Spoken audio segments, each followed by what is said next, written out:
Baiklah, untuk hasil pH fisika gelombang bunyi yang mendapat nilai tertinggi adalah Aprilia.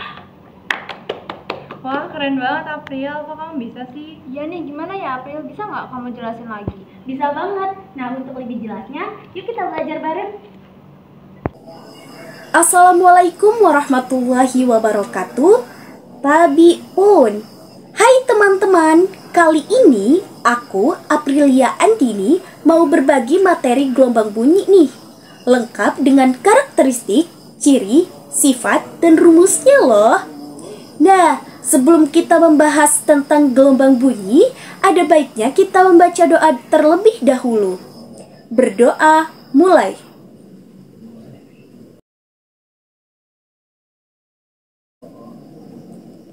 Berdoa, selesai. Nah, untuk lebih jelasnya, simak video ini yuk. Kamu pernah kepikiran nggak mengapa bunyi bisa terdengar? Mengapa bunyi yang dihasilkan di dalam studio musik tidak terdengar keras sampai keluar ruangan?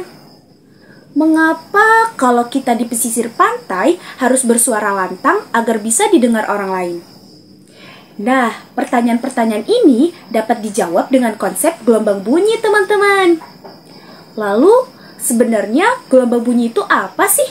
Bukannya kita bisa mendengar bunyi karena punya telinga ya? Apa itu saja belum cukup? Penasaran kan? Yuk kita bahas.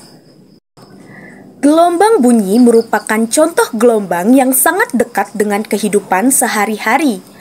Bunyi dihasilkan oleh sumber bunyi yang bergetar dan energinya merambat ke segala arah di dalam ruangan. Bunyi merupakan contoh gelombang mekanik, yaitu gelombang yang merambat melalui medium.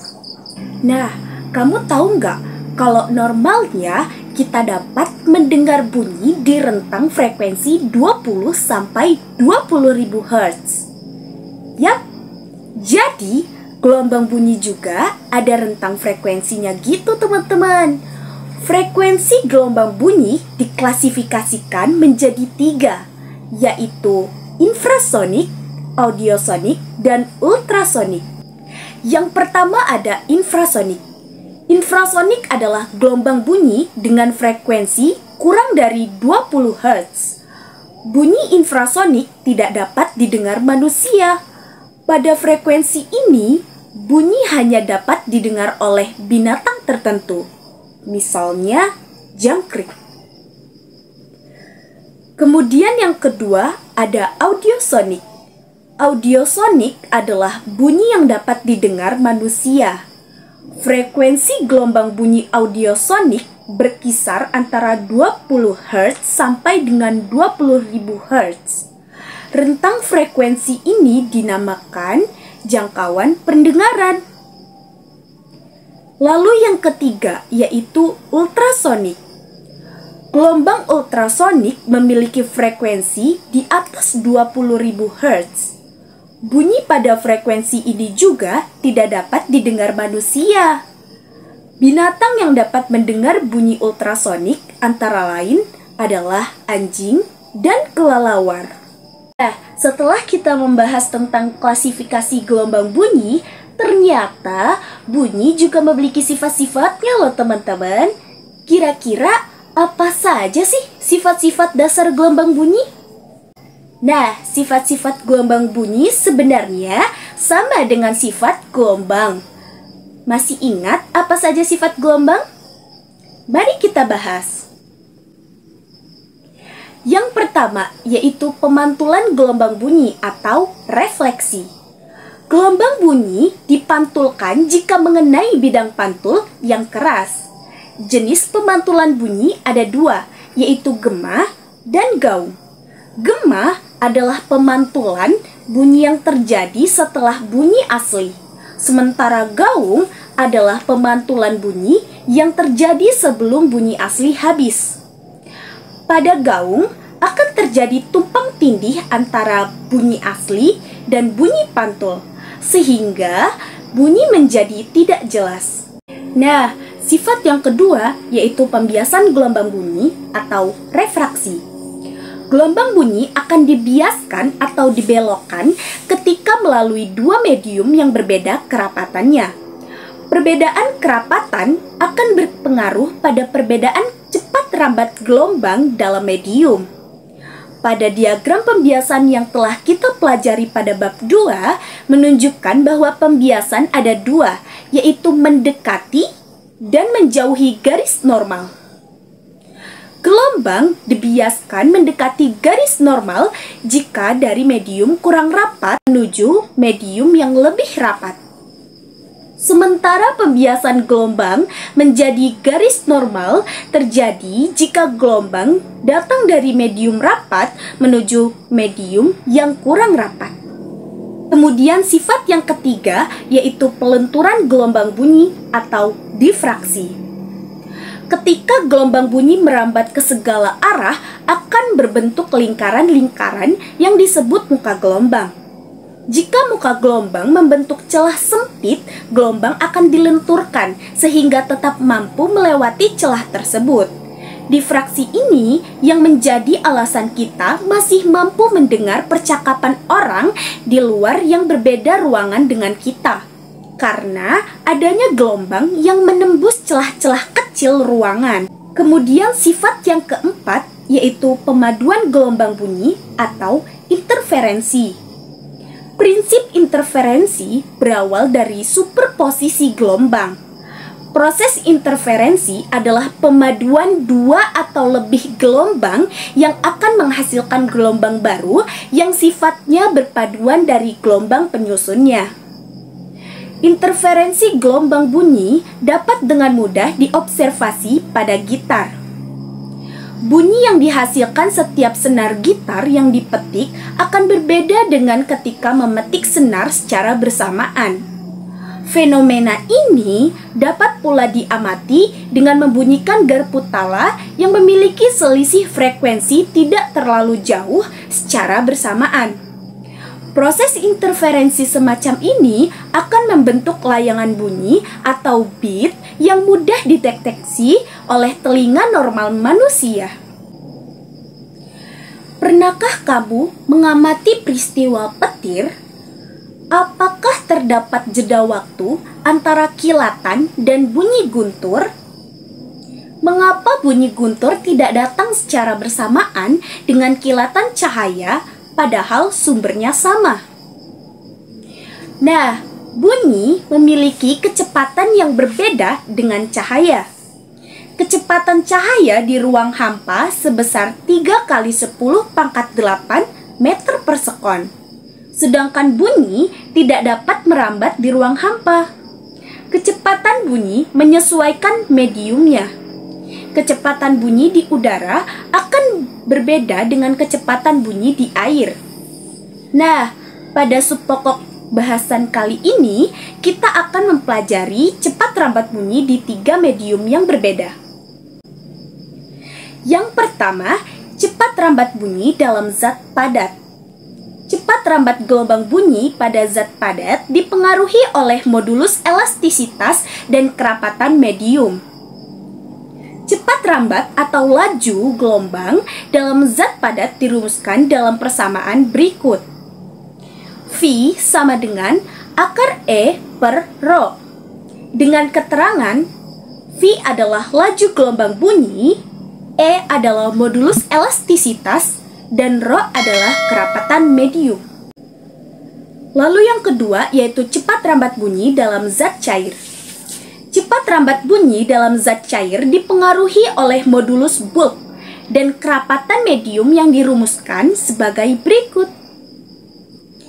V sama dengan akar B per Rho.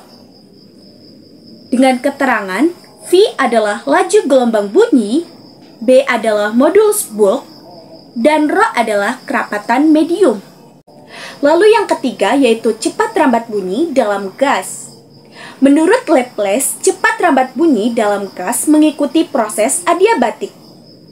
V sama dengan akar gamma dikali P per Rho, atau gamma sama dengan Cp per Cv. Berdasarkan persamaan tersebut, cepat rambat bunyi dalam gas ideal dirumuskan sebagai berikut. V V sama dengan akar gamma R kali T per M. Adapun cepat rambat bunyi di udara dirumuskan sebagai berikut.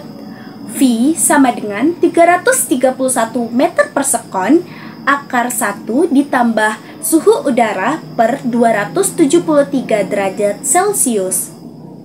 Dengan keterangan, V adalah cepat rambat gelombang bunyi, Cp adalah kapasitas kalor pada tekanan tetap, Cv adalah kapasitas kalor pada volume tetap, Rho adalah kerapatan medium, P adalah tekanan gas, Y adalah konstanta Laplace, R adalah konstanta atau tetapan gas ideal, T adalah suhu mutlak gas, T udara adalah suhu udara dalam derajat Celcius, dan M adalah massa atom atau massa relatif gas. Nah, kita sudah tahu nih konsep dari gelombang bunyi. Biar lebih paham lagi, kita latihan soal yuk. Soal yang pertama. Perhatikan pernyataan-pernyataan berikut. 1. Bunyi dan cahaya termasuk gelombang mekanik. 2. Bunyi merambat paling cepat di zat padat. 3. Cahaya termasuk gelombang transversal. 4. Cepat rambat bunyi dan cahaya memiliki nilai yang sama. Pernyataan yang benar terdapat pada angka